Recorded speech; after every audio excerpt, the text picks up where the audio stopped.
Hello and welcome to Mind the Gap, making education work across the globe. I'm your host, Jon Hutchinson, usually joined by Emma Turner, who is on full-time mum duty this evening, so sadly can't be with us. But I've got a guest with us who I'm really confident is going to be able to talk for all three of us. And I'm absolutely thrilled to spend the next 45 minutes, hour, talking with Neil Gilbride, who I have admired for well over a decade in education. And this is a chance to talk about Neil's new book on self-efficacy, which I think is just meeting the moment where we are in education at the moment. We'll dig into that about why self-efficacy is so important. But to begin with, Neil, welcome to the podcast.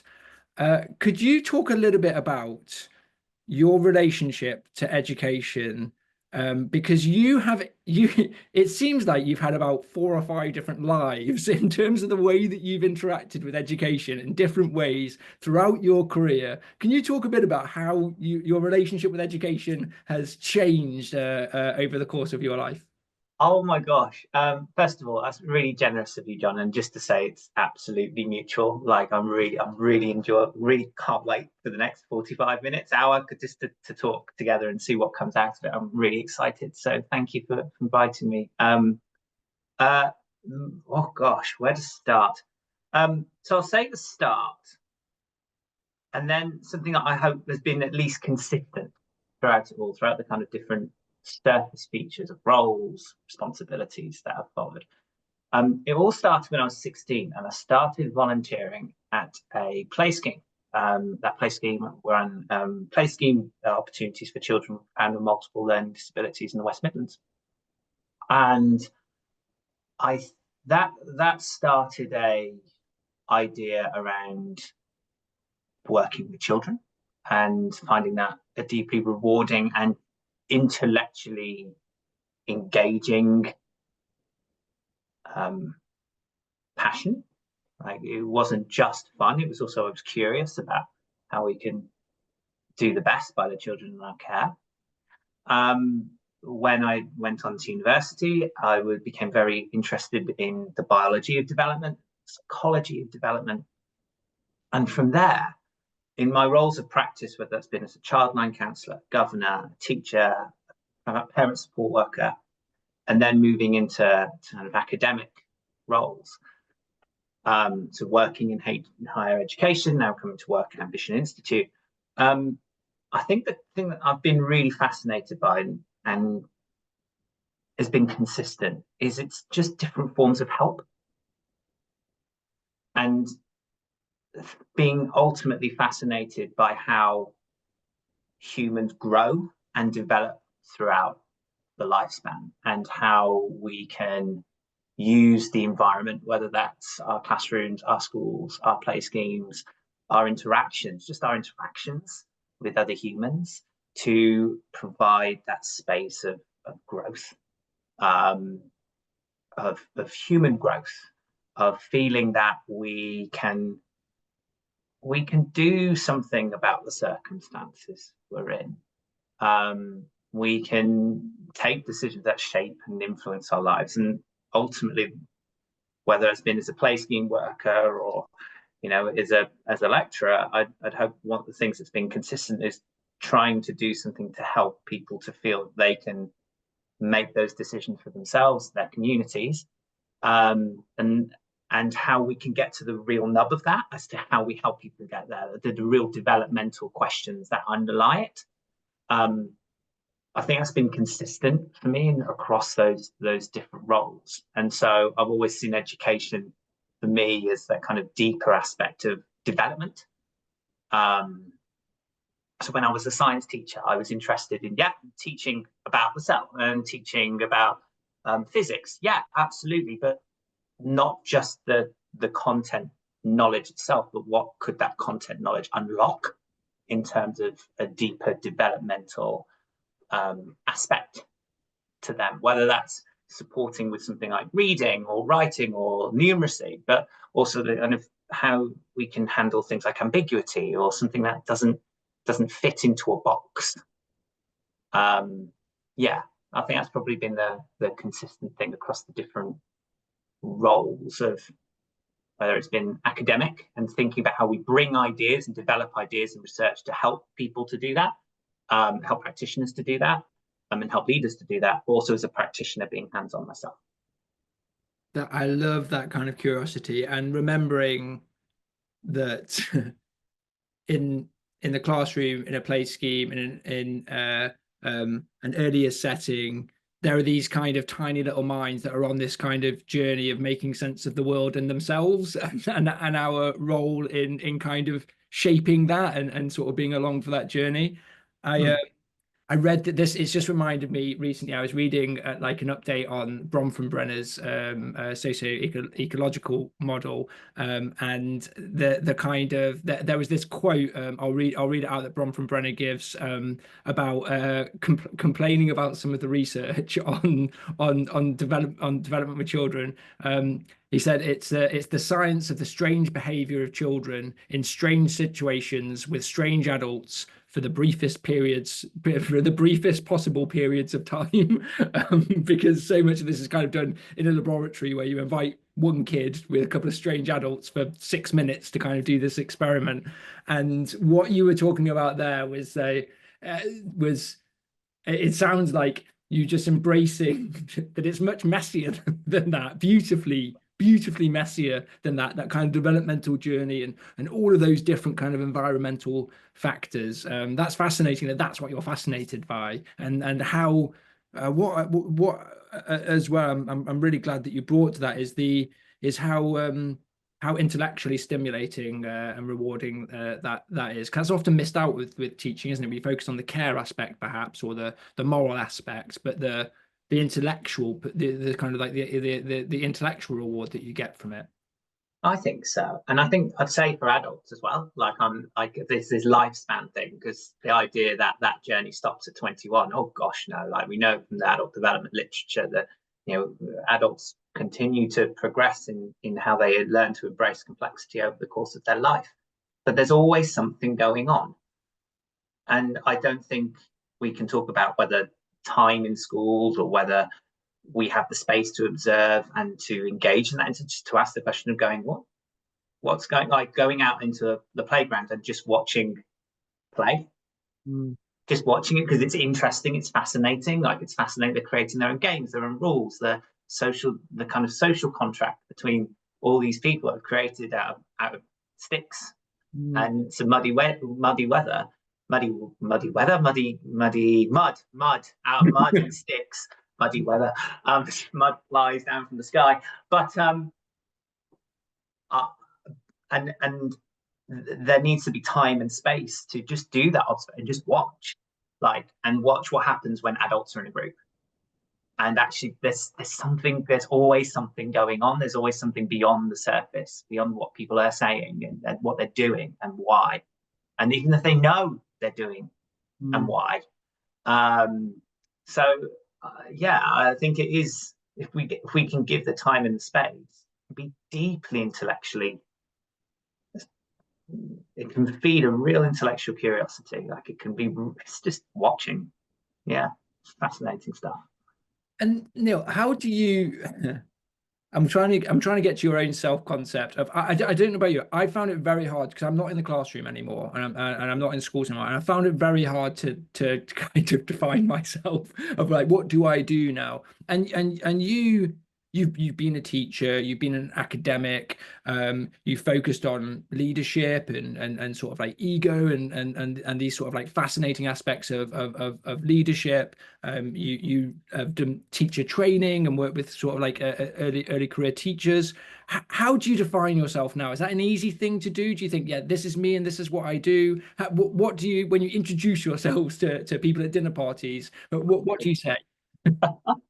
Oh gosh. That's a really good question. I think that for all of us to move forward, for a system to move forward, everyone has parts to play. can't do everything. And what I think I try and do, and what I feel where I work best, where I do my best work, where I feel I can have the most impact for the most people and apply my skill set to make the most difference, is sitting in between this place between theory and practice and trying to get the cycle going between them. I've done some deeply theoretical work with a very close and dear friend who we recently lost, called Chris James, which was largely theoretical. And I'm proud of that work. And I think actually we need to spend more time thinking about ideas that make a difference and help us to conceptualize our roles, whether we're a leader or a teacher, in fundamentally different ways. That enables us to integrate often polar opposite demands that are placed on our practice or on our organizations. And we need to produce those ideas, and people doing that work are making a difference, as are those people applying those principles in a day-to-day busy school. I like to hold the space in between the two, where I am contributing to theory and ideas, but then trying to listen closely to teachers and schools that are doing some really good things in often grey environments where theory and knowledge hasn't come close to helping, and actually studying those practices, studying what schools are doing really well and helping to distill that into knowledge, and then seeing how that knowledge lands on the ground and watching that cycle go round and round and round. For me, I'd say I've heard someone in the past talking about the idea of being a knowledge mobilizer, someone that works between the two and gets the cycle going. I really like that, holding that space. And so for me, I think that's a thinking of Chris. He said, go where you can do your best work and help the most people.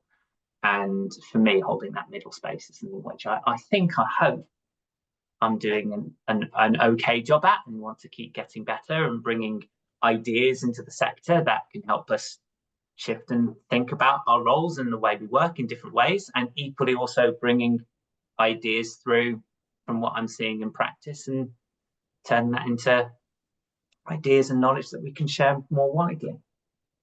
I love the idea of occupying that space in between, and it's a fantastic segue to your book, which does exactly this. So it's Bandura's Self-Efficacy in action. So you kind of spend the first part of the book talking about that theory, and then also specifically how it relates to teachers and what they can do. Can we just talk a little bit about those? So I'd imagine most teachers listening to this will kind of vaguely, they'll be rummaging around the kind of the kind of memory banks, the halls of sort of like memory. Think Bandura, I kind of remember a bit of him in my teacher training, during the gallop through kind of Piaget, and you situate in the book sort of Bandura between Piaget and Skinner, and sort of some things starting to rattle around of like, I think I remember you, but you think, do you know what, this guy, this theory, it deserves a closer look. We should go back and take a closer look at this. So why was that? Why do you think that specifically Bandura and self-efficacy deserves another look from teachers and leaders specifically? I think two reasons. I think the first one is, whether we're talking about adult professional development, childhood, or any form of education, what are we really in the game for? To build knowledge or to build skills, or but why are we here? Ultimately, for me, the North Star is agency. That people know and feel, because the two are not the same thing. They know and they feel they can shape the direction of their lives and their communities through the decisions that they take, that they can take those decisions and shape the course of what's happening to them and their communities. If that's not our end goal, I don't know what it is. Why do we want our students to hold a wide canon of knowledge so that they can make informed decisions and they feel confident and able to make those decisions? Why do we want to expose them to a variety of experiences so that they have those experiences in the bank when it comes to making, a life choice or a decision, short term or long term? If we're not in the game to build agency, I'm not quite sure what we're in the game for. And so for me, that's a central North Star concept. And self-efficacy. It's one of the reasons why Bandura built this kind of concept of self-efficacy, because it speaks to agency. Like the idea that in a specific domain, that we believe that our actions can lead to a positive outcome. That's inextricably linked to agency. So I think that's the first thing. The second thing, a big part of my kind of career has been that obsession with schools and teaching, in particular around teaching with working with our most diverse students, is complexity. They're hard to make decisions in, right? They're hard to make decisions in schools and working with our most vulnerable learners, because there are multiple perspectives, in particular, multiple perspectives that sit polar opposite. And so, for example, when we're talking about teaching, often teachers feel pulled and drawn from the relational components of their role against the instructional components of their role. They feel drawn against kind of traditional kind of behavior techniques, which is about kind of rule-based versus a more relational approach to kind of more holistic understanding of behavior. And they feel drawn against these two polar opposites. And so how do we help people in those circumstances where something like teaching our most vulnerable students, leading in a school, involves us handling that complexity? We need concepts that help us integrate those binary positions, that enable us to hold the whole at once. And that's where I think self-efficacy is really powerful, is it invites us and helps us hold ideas that might otherwise be put as kind of different points of focus or different attention. Like if you're attending to one, you can't attend to the other. If I'm attending, and I've seen this in early career teachers, but they move between either being relationally focused and building high quality relationships, but because they can't hold that with the instructional focus doesn't receive as much attention, then they swap. Okay, I need to pay focus to my attention now, to my instruction now, but then they feel the relationship starting to slide, and actually need to integrate the two and find a way of bringing both together. Do I follow the institutional rules, or do I follow what I think is right? These kind of tensions. I think Bandura's work helps us to do that, because it's, so for example, in the concept of modeling in the book, like if we're building modeling to be efficacious, the relational component is as important as the instructional component. You can't, doing one without the other is like driving a car without the back wheels. You need all four sets of wheels on the car to move forward. And so I think that's one of the powers of this concept, and the real powers of this theory, is that it does help people to integrate perspectives that otherwise might be hard to hold separately. I'd love to come back to modeling in a little bit, but let's take a step back. One of the things that I found really helpful in the book is that you say self-efficacy, it's not confidence, not self-esteem.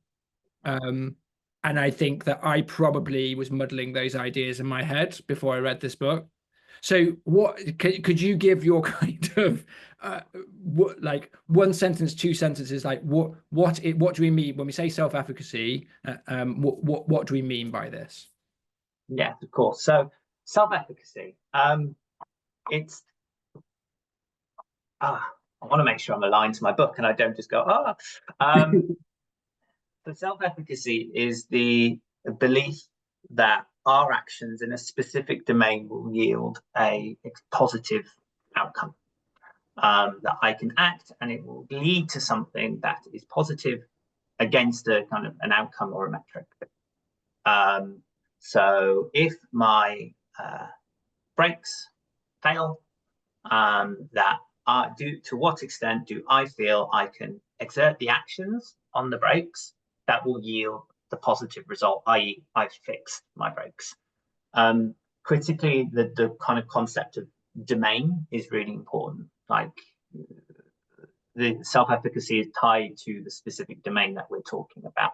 So me feeling efficacious as a teacher is not going to help me feel more efficacious about fixing my car. So people who just have high levels of self-efficacy as a kind of general, as a general kind of like. They might have a dispensation to having high levels of efficacy across a range of domains, but there's always something. There's always something where they don't feel efficacious. There's always something where they feel, might be harder to find in some people than others.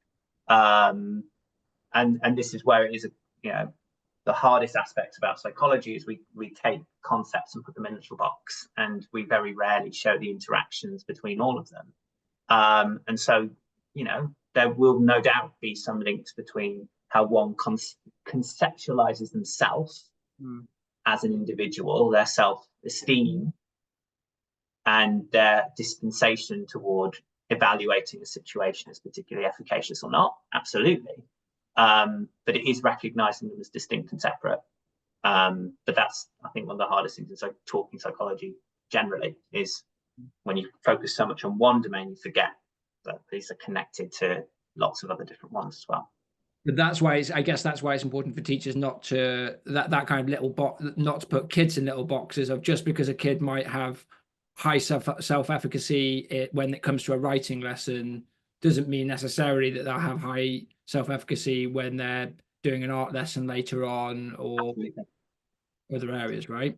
Absolutely. Yes, absolutely. And indeed, sometimes we can do well-meaning interventions. Some of them, I think one of them described in the book, where they point their attention to the child to something where they feel greater, and this I'm going to use the term confidence in, and hope that seems to translate or transfer over to where they don't. That in self-efficacy, this world of self-efficacy, that doesn't happen. They might feel more confident about taking on a challenge, but then you ask, okay, do you feel you're going to be successful here? No. Because they haven't been presented with the evidence, or they haven't had the vicarious experience that would tell them otherwise. Yeah. It's making me think as well. I know that you did a lot of work with Oak National Academy when it was starting off, and I remember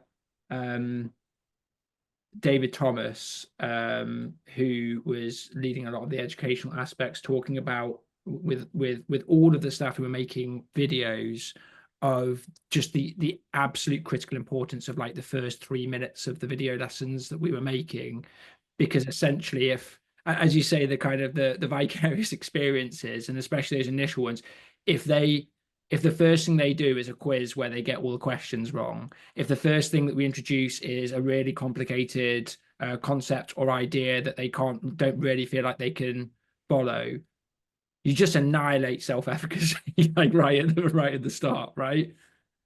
And you annihilate it because you've given them the evidence. Like you've given them evidence. Like this is now a fact in their night. Now that test might have been poorly designed, overreached, overstepped, etc., and therefore might be a false reflection of their capacity, but that's now there. And so now it's okay, right, my self-efficacy is low, and it's based on an experience that I've had. I did not do very well, so it is reasonable for that individual to then evaluate that their actions are not likely to lead to a positive outcome. And why would we then subsequently do something that we don't feel we've got a chance of being successful at? Like that requires a heck of a lot of structure and scaffold to get someone to do something they don't necessarily feel they're going to have a positive outcome on, or very strong consequences. Yeah. Which is a game we don't want to get into. Okay, this is really interesting. Can we unpack it a little bit more, this idea of self-efficacy? Because you mentioned a little bit about the agency and this underpinning idea of agency, but you give this brilliant model in the book of these kind of four key underpinning ideas, and this was definitely kind of new to me, and I learned tons from reading this book. But you said you mentioned two already, that self-efficacy is specific to the behavior or the domain. There's this Yeah. idea of agency, and you also talk about reciprocal determinism and that we learn from watching others. What's reciprocal determinism? Ah, it is my favorite phrase. Only because, in part, because it's fancy and I can pronounce it properly, where there are terms which I love, which I don't stand a chance of pronouncing properly. Reciprocal determinism. So, and this is a real key. This is so fundamental to all of Bandura's work. It is a consistent stream. He came up with the idea of social cognitive theory, i.e., our cognition is in part related to our social environment. Like we are neither puppets, passive puppets to our environment, but neither are we in complete control. The point being is humanness exists in between the environment and the individual's capacities, right? That we exist in between the two, and we are reciprocally determined. What I mean by that is our environment determines us, and us in turn determines our environment, and the cycle goes round. So when we talk about reciprocal determinism, it's just recognizing that whether it's our behavior, whether it's how we feel, whether it's our capacity for thinking, our capacity for agency, it is both determined by the relationship that we have with ourselves and the environment, and therefore can change. We change the environment, our agency, our self-efficacy can change. And indeed, if we change the people in that environment, their agency and the self-efficacy experience changes. So yeah, to break the term down, reciprocal, we support each other. It isn't just the environment that influences the individual influences the environment. And that if we then isolate out the environment and the individual, we will see threads and patterns of the individual and the environment within them. They are reciprocally determined. That's so interesting. That kind of I love that phrase that we're neither completely passive to our environment, but nor are we completely in control of it.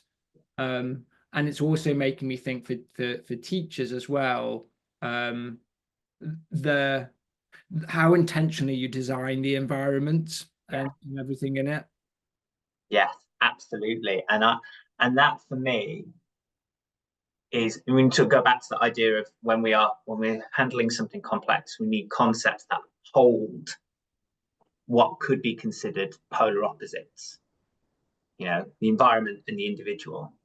Well, Bandura helps us to hold both together because we recognize there's a continual arrow running between both, and that we hold that through that lens. It invites us and enables us to do that, and we need to, because as you rightly pointed out, we can utilize our environment proactively to put the scaffolds and the structures in place for people to feel and experience agency in that environment. Like it's this idea that self-efficacy, and this is why I prefer it to concepts such as confidence and self-esteem, not only because it's domain specific, but it's not a fixed trait. Mm. It can grow and change in relation to experience and information and relationships with people. We can develop an individual self-efficacy, which means we can develop their agency. I love this because that sounds so attractive to me when I'm thinking about what I want for children. If I'm teaching what I want for children, that it sounds obvious. You want high levels of self-efficacy. You want kids thinking, I can do this. I'm going to give this a go. I'm feeling I'm kind of had that expectancy of kind of success. I suppose that it would be easy potentially to conflate that with well, to be blunt, this kind of like dumbing down or making everything very, very easy for for kids, which is why can we zoom in on one? You have this brilliant model in your book of instruction, practice, and behavior. These three like buckets which teachers are going to really recognize, and then a number of kind of like elements that relate to each of those buckets. And we could easily spend an hour on each of those. But the one that really caught my eye straight away was managing failure. Because I think that speaks to this, like, it's not just making it easy. It's not making kids, it's not giving them an easy quiz at the start so they get everything ready because it's so simple that they couldn't possibly fail. You actually talk about failure being this kind of necessary part of kind of building self-efficacy. Can you talk a bit about how and why teachers should manage failure around self-efficacy? So one part of the answer goes into a different theoretical aspect, but it's a really nice example. But and then kind of leaning back into this, like, so we know consistently across the psychological sciences, and particularly to do with, let's say, maladaptive addictive behavior, that when individuals are on a behavior change program, they could be trying to change a maladaptive behavior. We know if they fail whilst on program, i.e. they revisit prior behaviors, whilst they're doing that on program is actually a marker of potential long-term success, then someone who, whilst actively on the program, not having any sort of relapse at all. In fact, those that don't relapse whilst they're actively being monitored and managed by practitioners are more likely to relapse once they are off program. Okay, and that's because actually the strategy is not working is an opportunity for learning. They can examine the cues, they can examine why that happened with someone who's experienced, that they trust, and can unpack it with them. They can then revisit the strategies and adapt those strategies and subsequently get back onto the cycle and receive the positive affirmation whilst they are being and with a learned other, whilst they're with someone they can trust and unpack that situation with, manage consequences with, you can be scaffolded. And subsequently, in a kind of meta perspective, you learn how to fail. You learn how to fail, and they'll be okay. It will be okay. You'll be fine. It will be okay. How to fail well. How to fail well. Yeah, how to fail well. And that actually, you're not going to end up poor and lonely as a result of failing. Like, you will actually, oh, okay, right. So I obviously don't want that to happen, but I know it's not going to be devastating if it does. And so if we then reflect back onto things like self-efficacy, like managing those setbacks, and if we can do that well, is when we can supercharge that growth. When we ask someone to go into an experience to demonstrate their learning, we have to do that. Like, if we're going to develop someone's self-efficacy, those opportunities, we have to expose them to them, because otherwise we don't get the information that tells us we can actually act to have a positive result.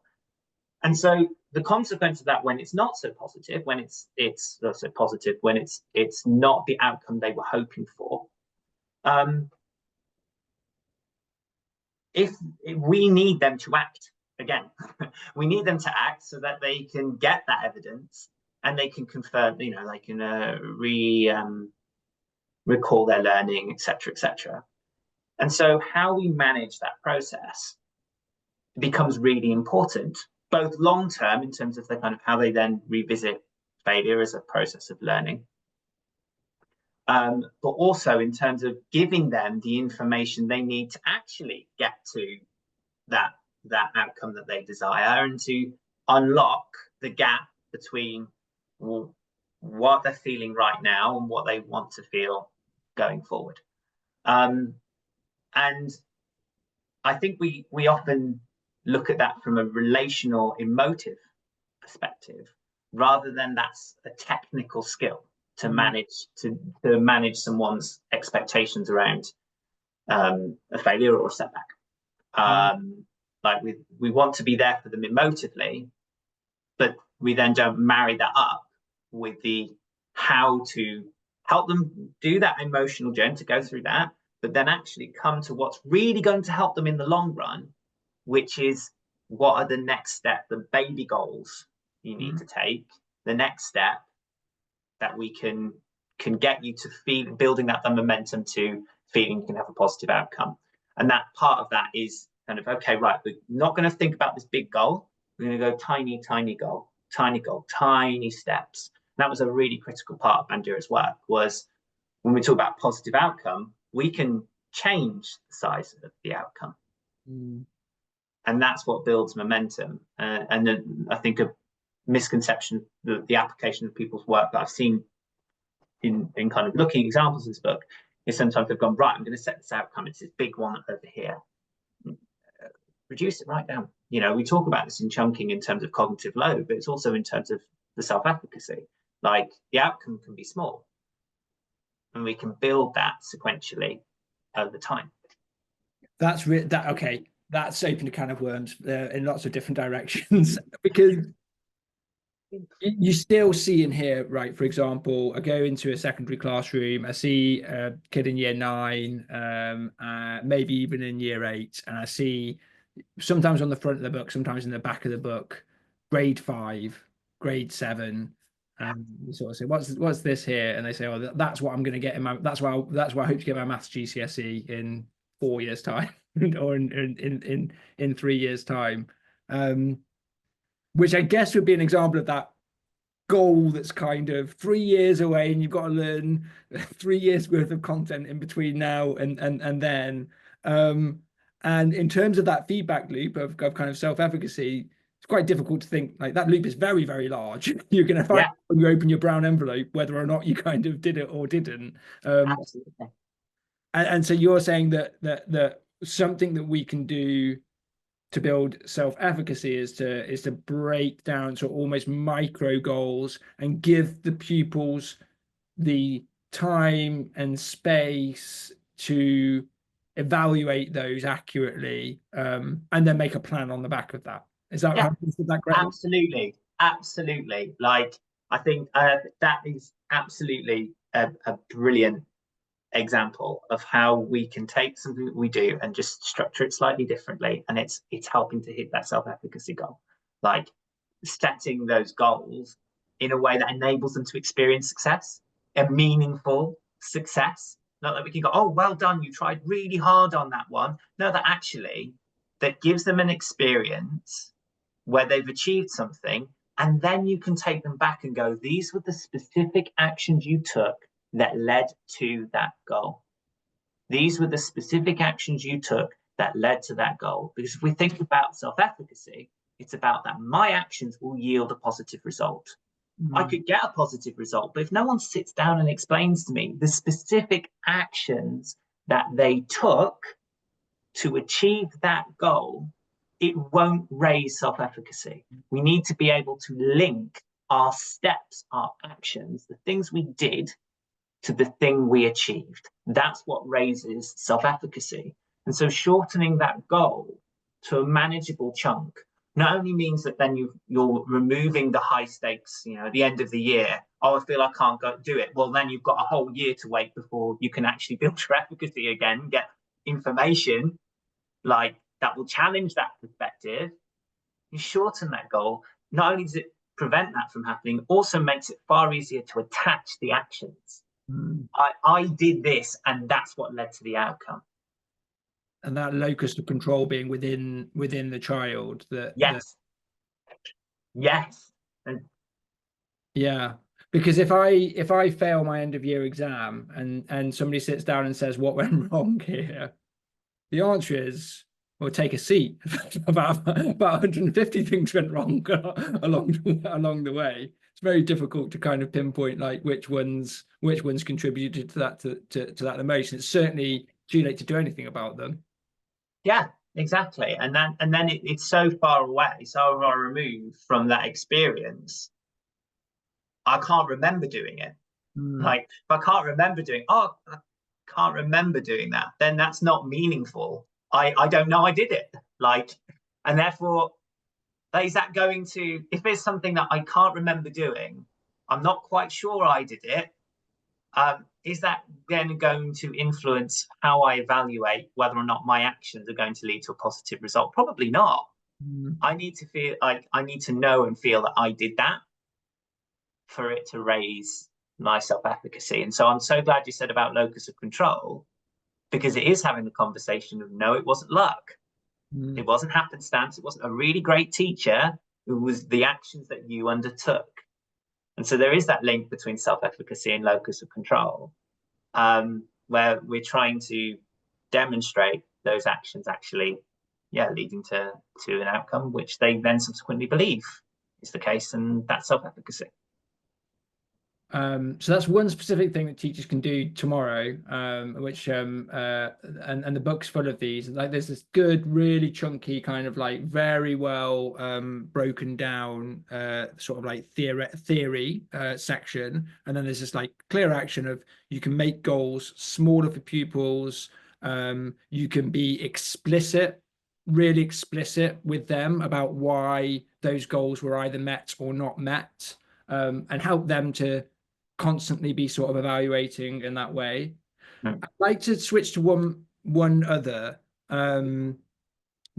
thing that you talk about in the book of what teachers can do. So if listeners are thinking like Bandura, why does that name sort of sticking with me a little bit? I'm willing to bet it's probably, I'll say the words now, Bobo doll experiment.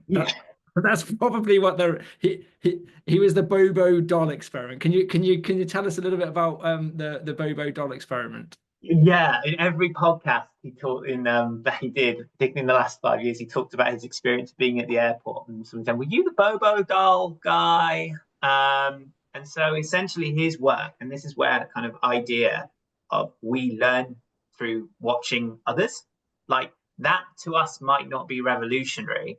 At the time, it was the idea that a child could watch an adult's behavior toward a doll, in this case, an adult going into the room, a child watching how the adult handled and treated the doll, and then the child replicating that behavior. So if the adult was aggressive to the doll, the child was more likely to be aggressive to the doll. And so the child watched the adult and went, "Yeah, well, there's a model. I'll take that. That's what I should be doing." And establishing that there's a consistent. We watch those around us for what we should do. So the reason I bring this up, this is maybe a little bit controversial. I'm very lucky because I get to go into lots of schools. I don't see that much modeling in classrooms. I see a lot of like a teacher would like ask really interesting question and get the kids to maybe discuss it, like feedback on that. I see a lot of like giving an example, like a waggle or a really good piece of work, and maybe sort of like discussing it with the pupils. I see a lot of kind of like quizzes being set and kids doing sort of like retrieval practice and building their sort of like retrieval. And I think all these things are brilliant and they're really useful kind of like classroom practices. But what is really quite rare to see, and what I look forward to seeing, is a teacher standing up at the board or sitting down with a visualizer, or sitting in front of a group of kids and modeling the process, modeling the work, modeling the thinking. And you have a whole section on this in the book of the importance of modeling for self-efficacy. So what if teachers aren't currently prioritizing this kind of modeling, what are the kids kind of missing out on from that not being there? I think it's a good question.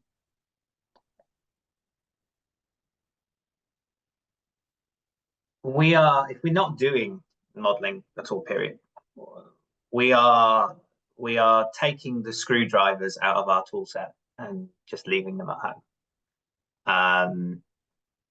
We learn through watching others. This is what we do. We learn through watching others.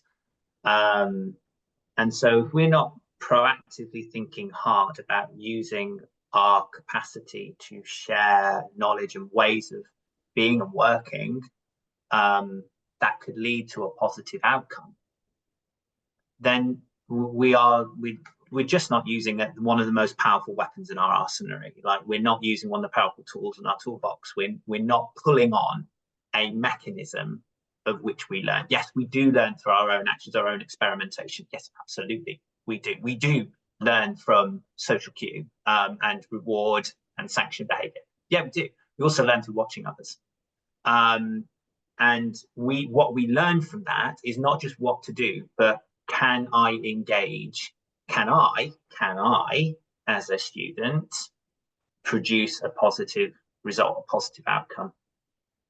And what modeling does, when thought about through the self-efficacy lens, is it not only gives the tools and the knowledge, but that individual is lending their efficacy to another person, because that person can, if they can look at the teacher and go, yeah, if they can do it, I can have a go at that. I can do that.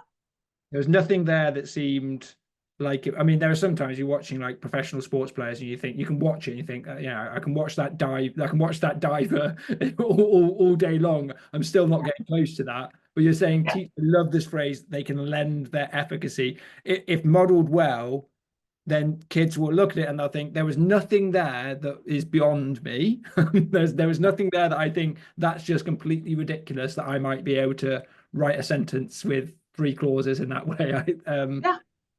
And critically, because they are doing it. That person is doing it. And that's a scary thing for us to say in the teacher retention crisis. Also a beautiful thing to say that actually, if you can think about how you use your language accessibly, if you can think about how you position and make yourself available and accessible to students, if you think about that relational component, and one of the examples I give in the book is that the instructional component, the modeling of what, the kind of more, so how people are commonly talking about modeling at the moment, the kind of the chunking and managing of attention, that's all bang on, absolutely fab.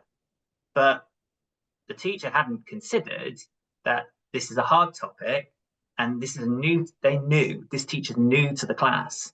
Instead of warming up and showing them, hey, you can trust me. Yeah, actually, if you follow my lead, we get really good outcomes, and that you can leave this room feeling more efficacious than when you came in. So that actually that builds the basis for then modeling something much more difficult where students feel less efficacious. If you don't marry those things, you can have the best instructional strategy in the world. It won't work if you haven't considered the relational aspect to it and brought the two together. And so that's what I mean about it being inherently powerful. When we talk about teachers using their persona and person as an agent for instruction, for being an instructor, yes, absolutely, the two can be deeply tied to add value to the other more than one can do alone. Like, and I think it gives, when we think about modeling, I think it gives teachers a way of being both the teacher that they want to be in the classroom for their students, to build that relational component, to build that trust, to build that reciprocity in the classroom, and also be an effective instructor.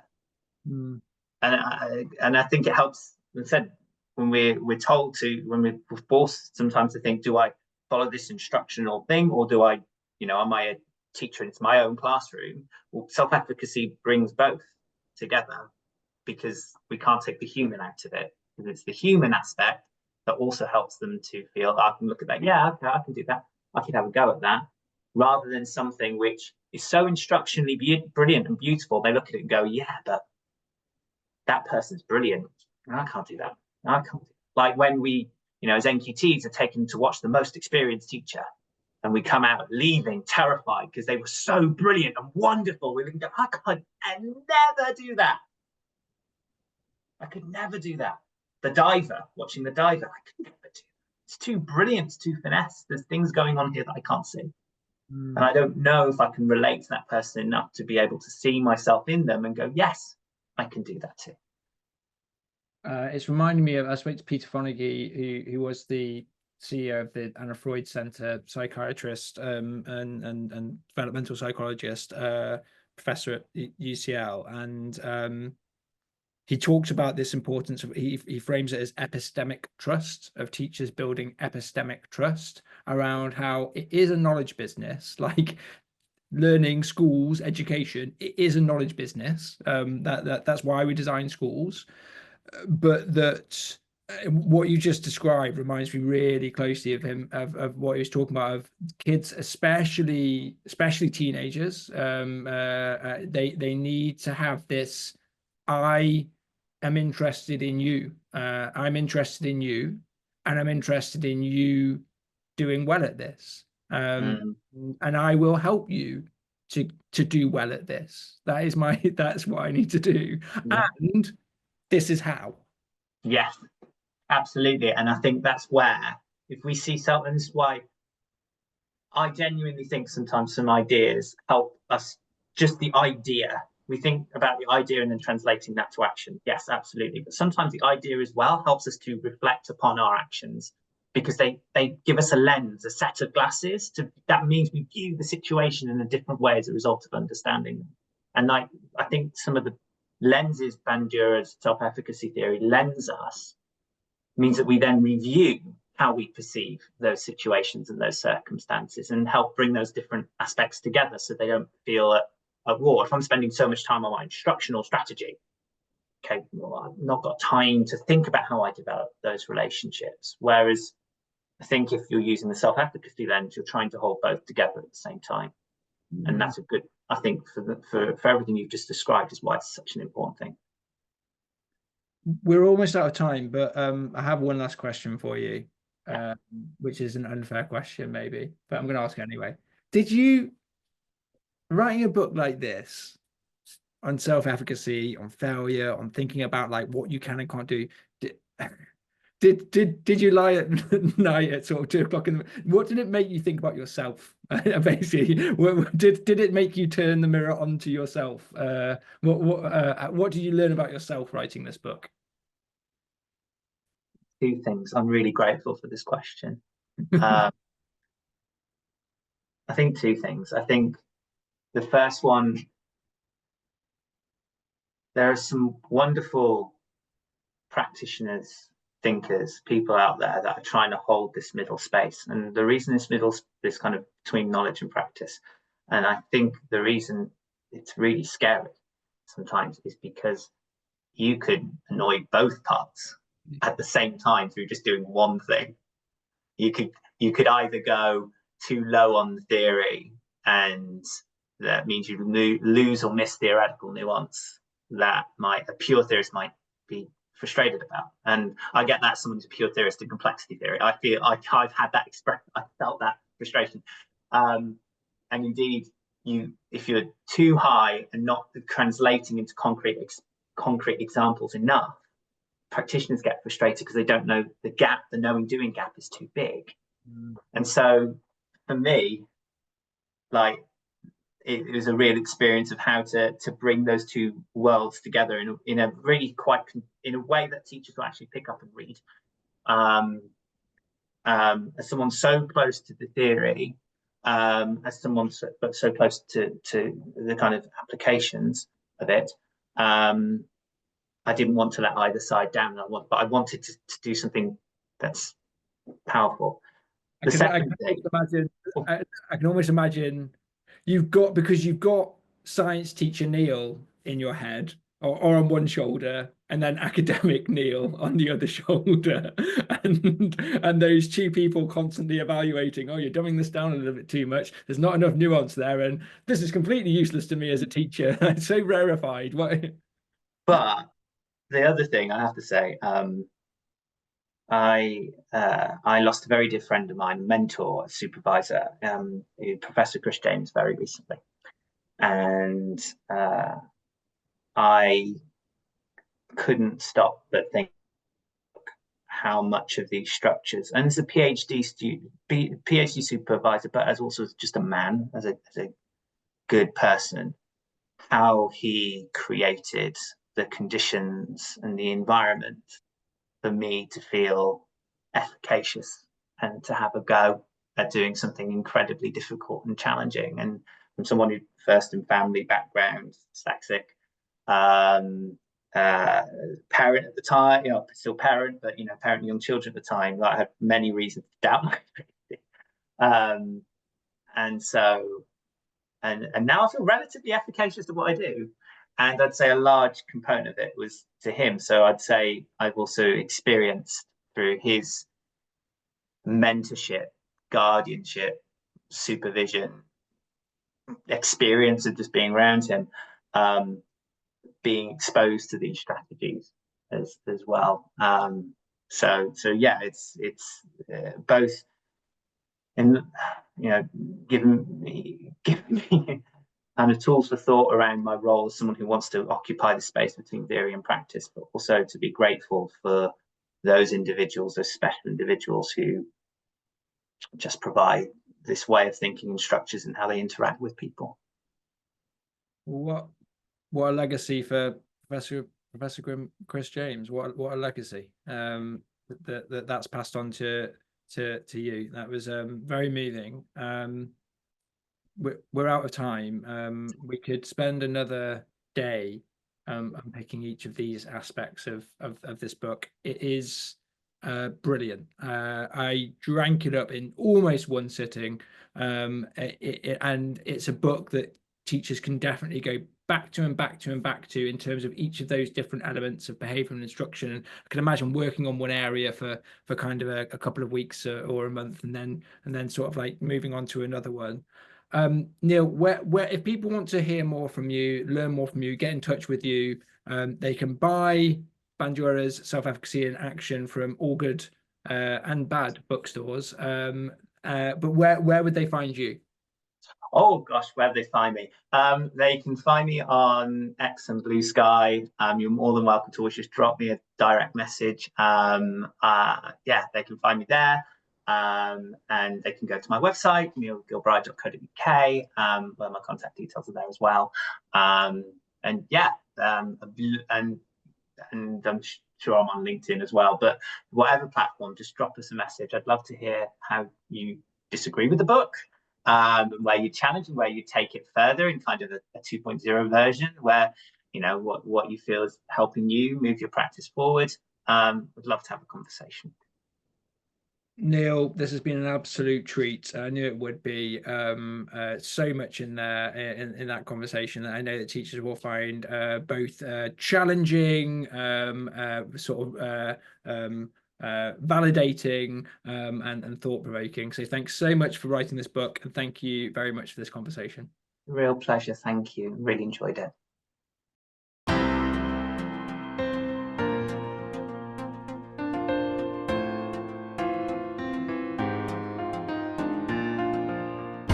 Thank you for listening to Mind the Gap. I'm Emma Turner and I've been presenting with my co-host Jon Hutchinson. If you enjoyed the episode, please leave us a review, share on social media and subscribe wherever you get your podcasts. Find us on our YouTube channel by searching Mind the Gap with Jon and Emma, or head over to Spotify for an audio version. This podcast was produced in association with Haringey Education Partnership and our producer is Luke Kemper.